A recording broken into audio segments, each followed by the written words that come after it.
Then you must have seen, everyone must have seen extremely sophisticated motorized wheelchairs where they are using the wheelchair with a joystick. And that becomes a complex rehab kind of wheelchair. So we can go along with this progression, but again, those basic concepts needs to be used. So if I need to just pick up one criteria, and there are more than one, then I will say that the first thing is that on a patient assessment, he or she is not able to use the upper body strength to move the wheelchair. And that becomes the first qualification criteria for a motorized wheelchair. The doctor, yes, the order, obviously a physician written order, but again, as I said, the medical charts, justification notes, and the plan of treatment is important, because the payer would like to know that if they pay something, then what is the plan? Like, how exactly are us and the provider are basically justifying that this is a beneficial treatment plan? Okay.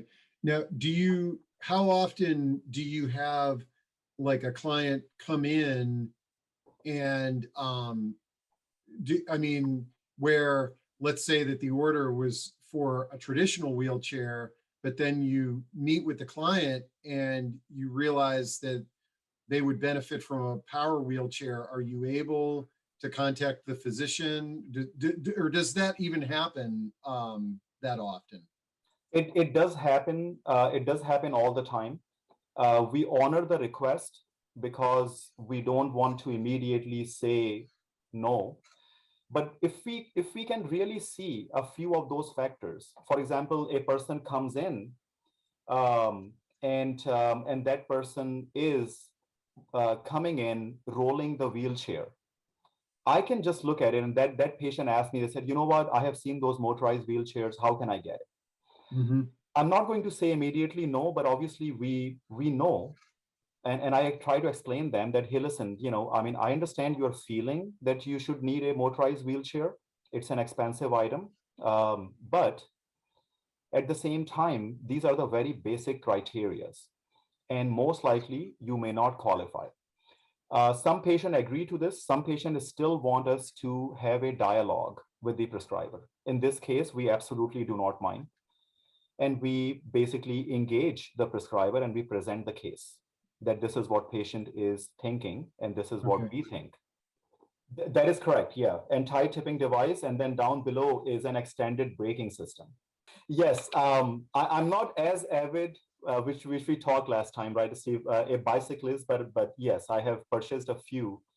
Um, and Well, I mean, again, it becomes a balancing act, right? I mean, if someone, like, I have had friends who I used to ride, they would basically pay a lot of money just to reduce just 2 pounds from a bicycle. And you exactly know what I'm saying. Mm-hmm. Um, I'm talking about a few $1,000s to reduce a few pounds. I was never that good, and I did not pay that kind of money. So as I said, it is a balancing act. The And if someone asks me, Salim, justify the carbon fiber, and they start from 3,000 or so, and then they start going up. I do not know that where, like, how many weightage points do you give to functionality? I mean, of course, the product is very top notch. I Yeah. mean, but again, then the question comes in that how many points are we giving to the looks, where I mean, the product is so cool that people are really turning their head and they're looking at it.